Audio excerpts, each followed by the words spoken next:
Marcos, capítulo 7, verso 31 a 37, eu vou ler, os irmãos acompanhem, por favor. De novo se retirou das terras de Tiro e foi por Sidom até o mar da Galileia, através do território de Decápolis. Então lhe trouxeram um surdo e gago e suplicaram que impusesse as mãos sobre ele. Jesus, tirando-o da multidão à parte, pôs-lhe os dedos nos ouvidos e lhe tocou a língua com saliva. Depois, erguendo os olhos ao céu, suspirou e disse: Efata, que quer dizer, abre-te. Abriram-se os ouvidos, e logo se lhe soltou o empecilho da língua, e falava desembaraçadamente. Mas lhes ordenou que a ninguém o dissessem. Contudo, quanto mais recomendava, tanto mais eles o divulgavam. Maravilhavam-se sobremaneira, dizendo: tudo ele tem feito esplendidamente bem. Não somente faz ouvir os surdos, como falar os mudos. Amém. Senhor, que o teu Santo Espírito nos guie na tua própria palavra. Fale aos nossos corações, derrame sua graça sobre nós, em nome de Jesus. Amém. Irmãos, Deus criou todas as coisas. Nós temos o relato de Gênesis, nós temos a confirmação em todas as partes das Escrituras que Deus é Criador. Jesus estava lá, a Trindade estava em ação quando criava todas as coisas.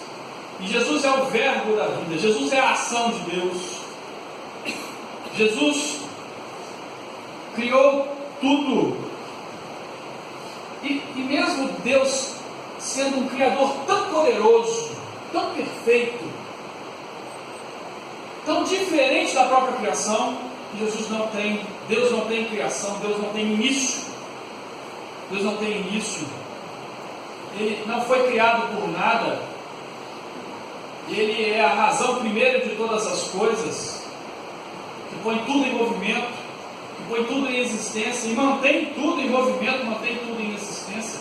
Mesmo ele sendo tão poderoso, tão diferente de tudo que foi criado, temos os evangelhos, temos a revelação das Escrituras para nos mostrar que esse Deus tão poderoso, tão grande, tão forte, se relacionou com a criação. Tornou-se palpável a nós, réis mortais. Tornou-se conhecível a nós, por graça e misericórdia. Ele bem poderia viver longe de nós. Longe de nós. Ele é transcendente à criação. Ele está acima, num outro nível, num outro patamar, podemos dizer, a grosso modo. Mas mesmo ele sendo assim, santo, perfeito, justo em si mesmo, não precisando de nada nem de ninguém, ele escolheu se relacionar com a sua criação. Se relacionou com Adão, se deu a conhecer Adão e Eva. Eles o conheciam, eles tinham a imagem de Deus. Vimos esse final de semana que a masculinidade de Adão e a feminilidade de Eva se deu por causa de um relacionamento com Deus. Deus os criou assim e os fez assim.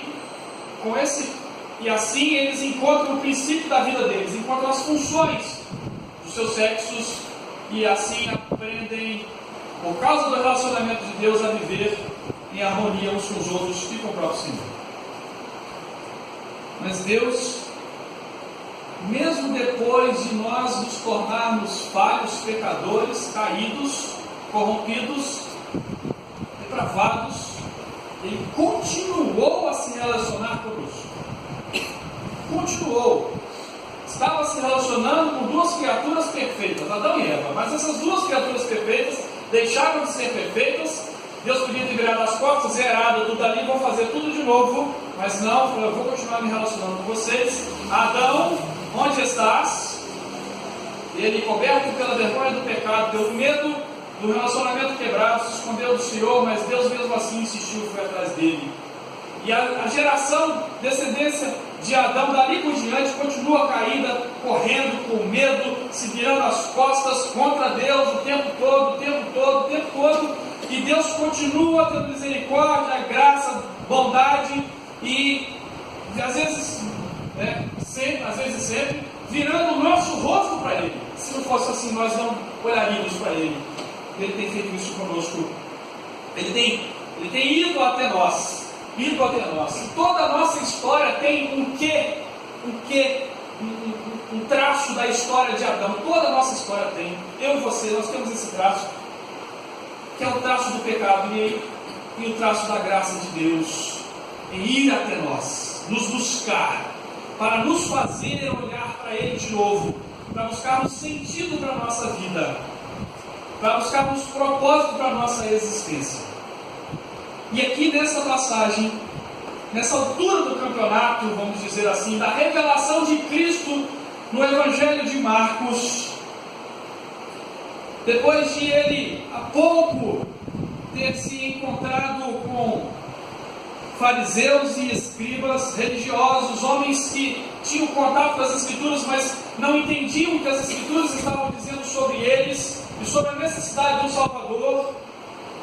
Depois de ele ter mostrado, Jesus ter mostrado para todos que estavam ao seu redor que o problema do homem não é se ele come, bebe, ou deixa de comer, ou deixa de beber,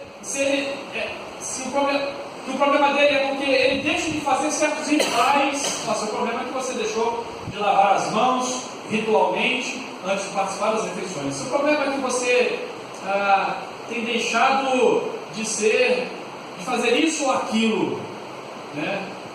Ele falou, não, definitivamente não. O problema do homem não é ele deixar de fazer, de se abster ou deixar de se abster. O problema do homem é que ele é pecador e precisa de um Salvador.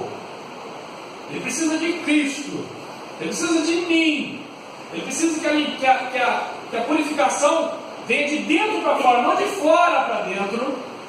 Por isso Cristo está ali se revelando como aquele que toma a nossa natureza para fazer a nossa natureza pagar.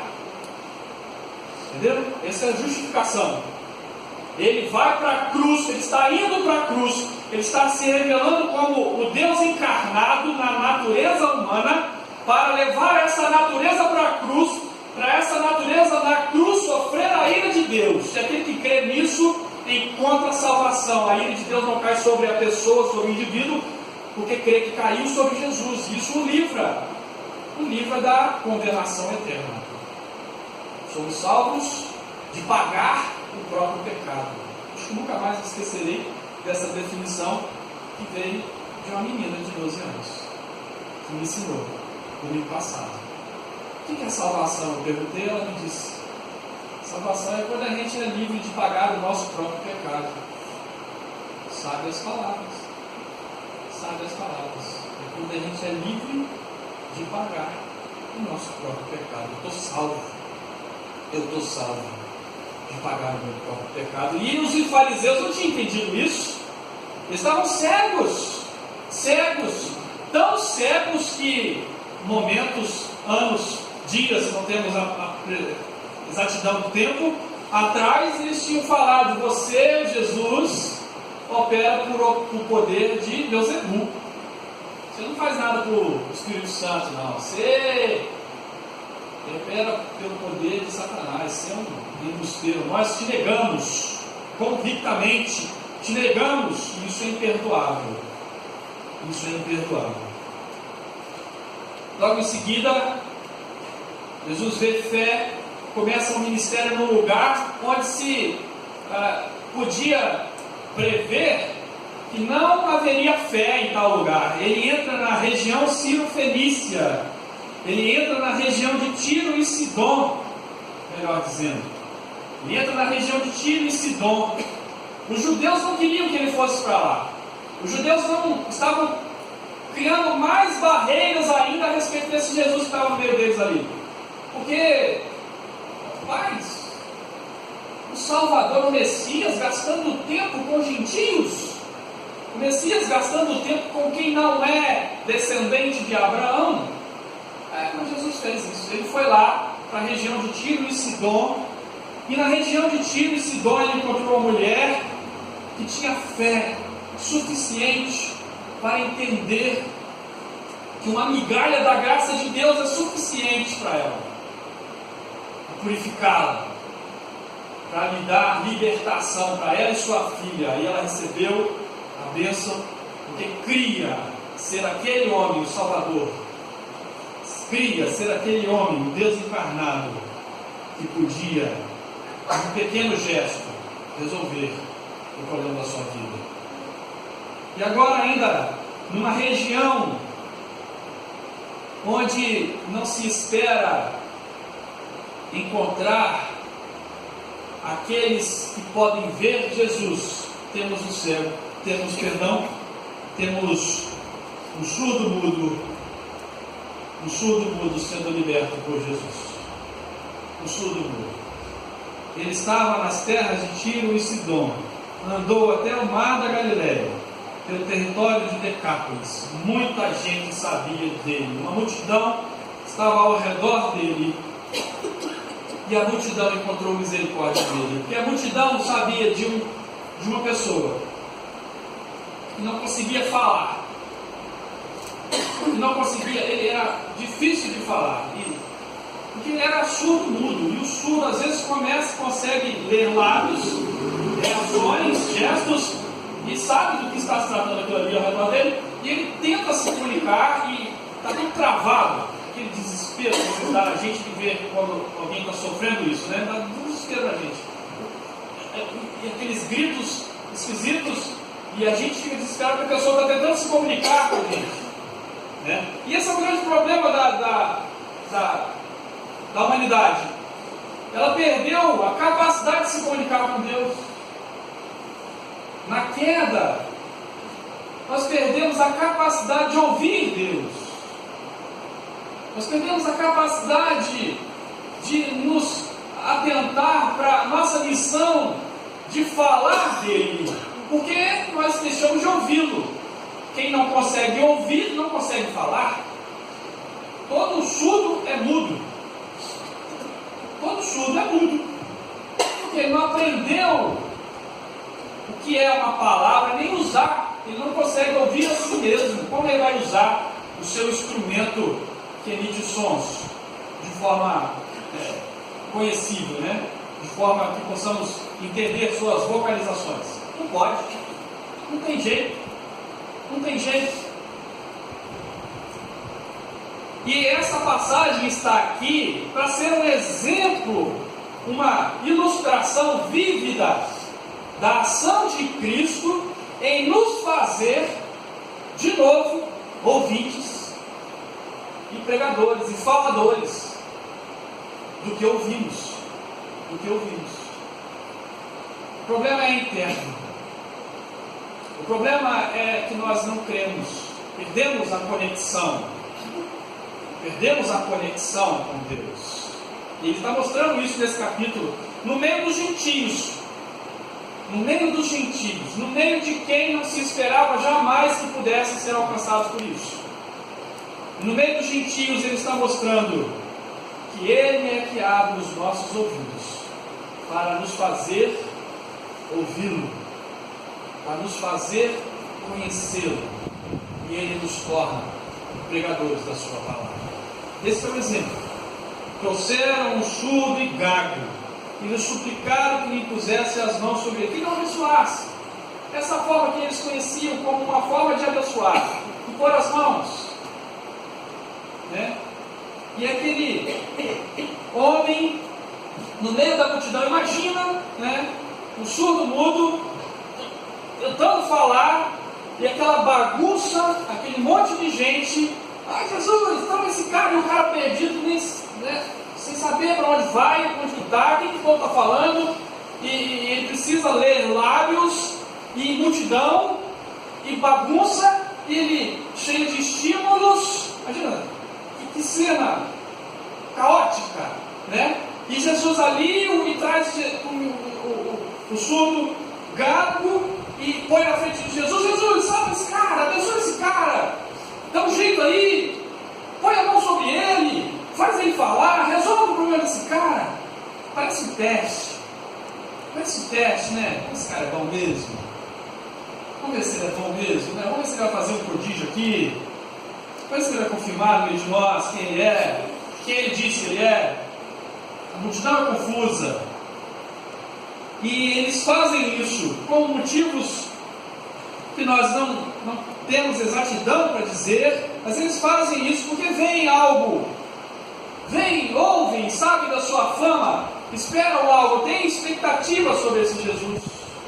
Quem sabe vem alguém realmente para resolver os nossos problemas, quem sabe seja ele isso, nós encontramos a solução para as nossas vidas. Então ele foi colocado diante de Jesus.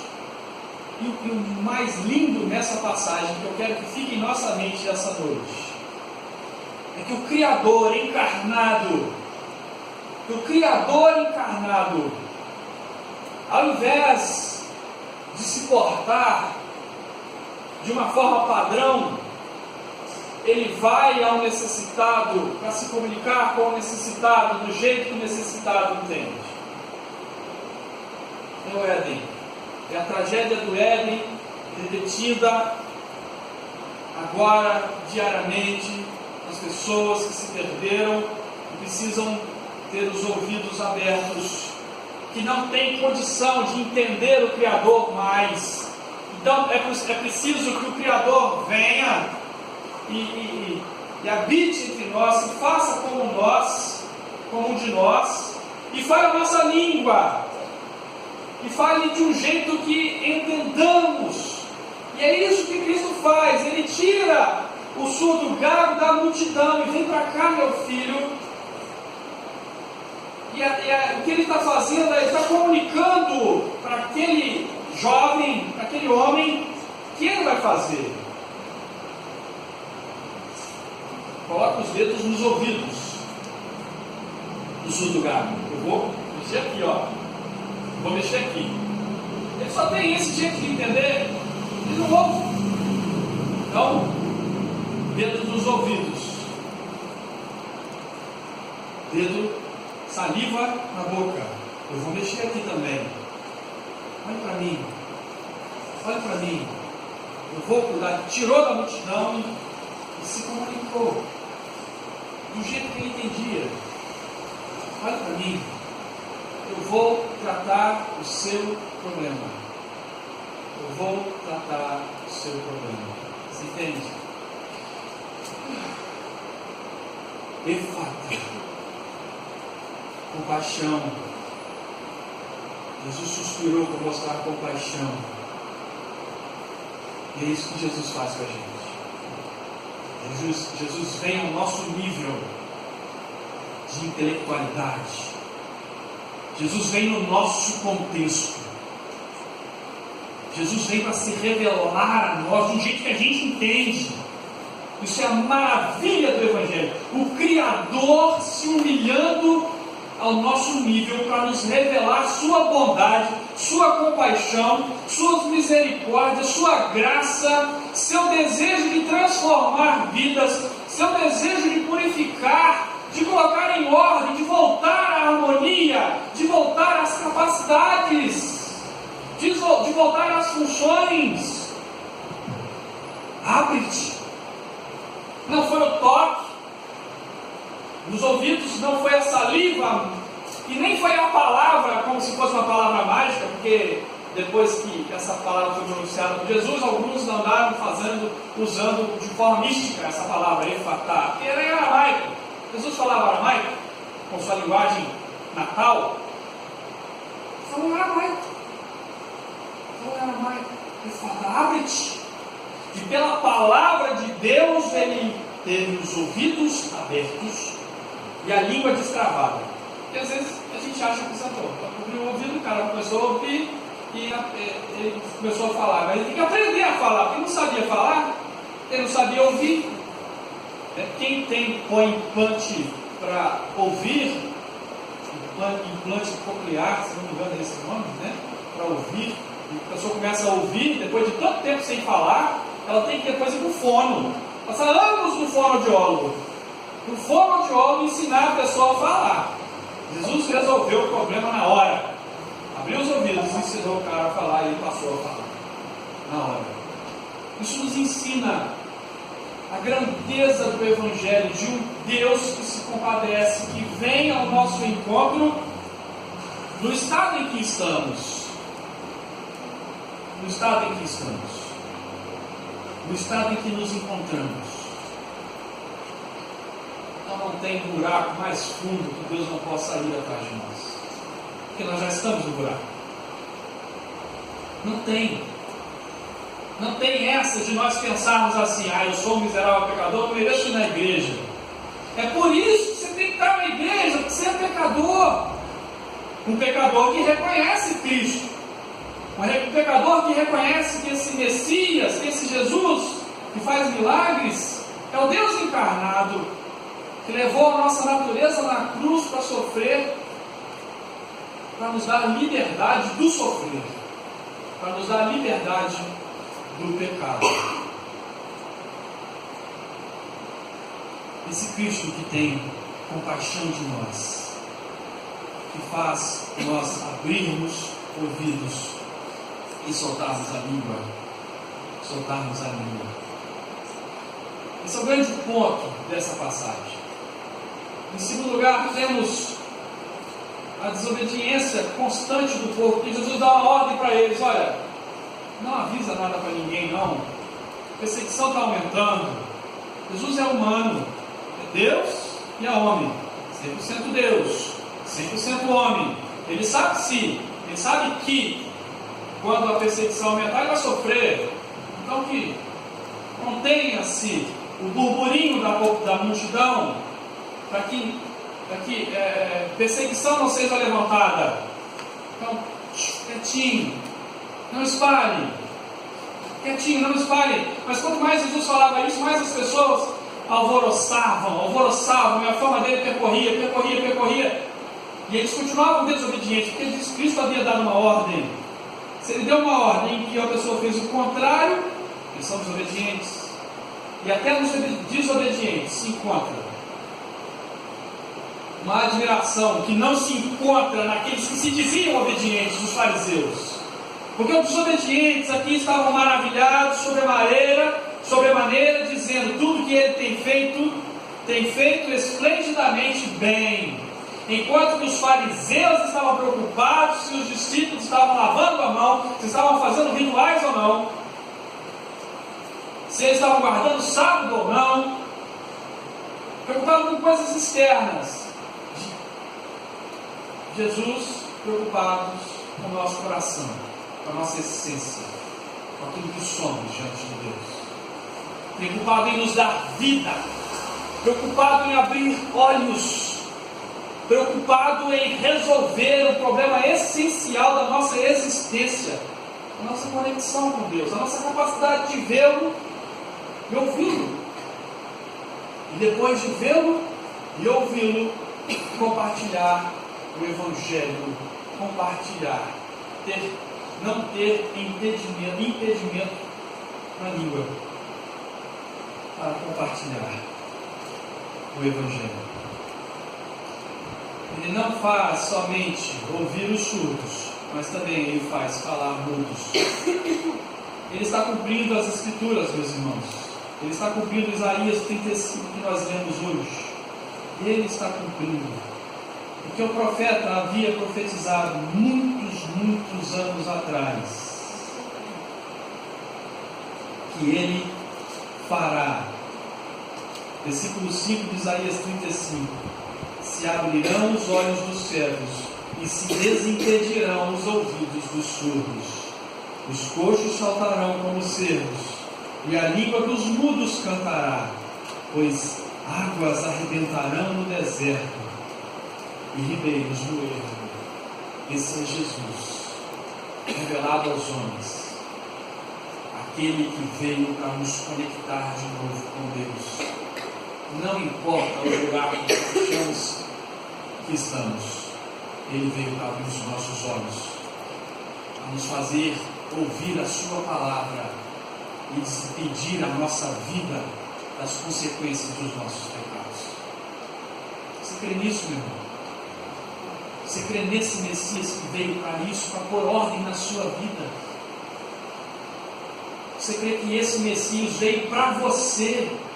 Para você um surdo que precisa ter os ouvidos abertos? Para você um cego que precisa tirar as traves dos olhos?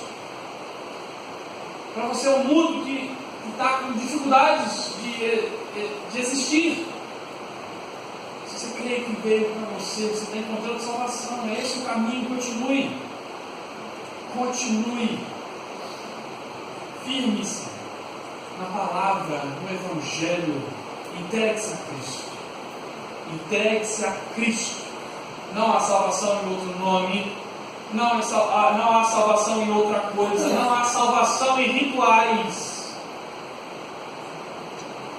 Só há salvação em Cristo. Não há salvação em regras. Há salvação em Cristo. Eles são boas. A lei é boa, perfeita, agradável. Ela é a direção da vida que quer ser santificada. Ela é a direção da vida do salvo. Mas ela não salva, gente. Quem salva é Jesus. Porque nós não cumprimos regras. Nós somos falhos nisso. E precisamos da graça de Deus em nós. Precisamos nos curvar ao Redentor. Senhor, eu me curvo aos seus pés. Eu me contento contigo. Estou satisfeito no Senhor. Obrigado. Ensina a viver. Ensina a viver. Como, meus irmãos, nós precisamos aprender a viver. Nós não sabemos viver. Jesus sabe, Jesus viveu de verdade. Jesus viveu de verdade em nosso lugar. Sabe aquela vida que a gente não consegue viver? Jesus viveu. Sabe aquela perfeição toda que a gente não consegue ser? Jesus é. Jesus é. Sabe aquela obediência toda que a gente não consegue ter? Jesus tem. Jesus tem. É isso que Ele está mostrando. Eu estou aqui para dar a minha vida por vocês, para substituir vocês diante de Deus. Confie em mim. Creio em mim. Creio em mim. Na Nova Jerusalém, sua noiva vai entrar. Quem estiver em mim vai entrar. Não é talvez não. É que vamos estar lá em Jesus, mas talvez a gente entra, talvez a gente não entra. Se eu for bonzinho, e estiver com Jesus, não, você vai, se você estiver com Ele, você vai entrar. Você vai entrar. Salvação é executada por Ele, garantida por Ele, cumprida por Ele, e nele nós confiamos a nossa existência. Amém? Amém. Vamos orar, meus irmãos. Vamos orar. Pai querido, grande Deus, obrigado, Senhor Deus, por nos dar as faculdades que precisamos para lhe compreendê-lo, para vir a nosso nível, a nossa realidade, a nossa existência, do jeito que nós estamos, do jeito que nós somos, enrolado do jeito que nós estamos, atolado do jeito que nós estamos. E ainda com gesto de amor, direcionar os nossos olhares a Ti, para que vejamos que o Senhor está vindo atrás de nós, para que vejamos que o Senhor está se revelando a nós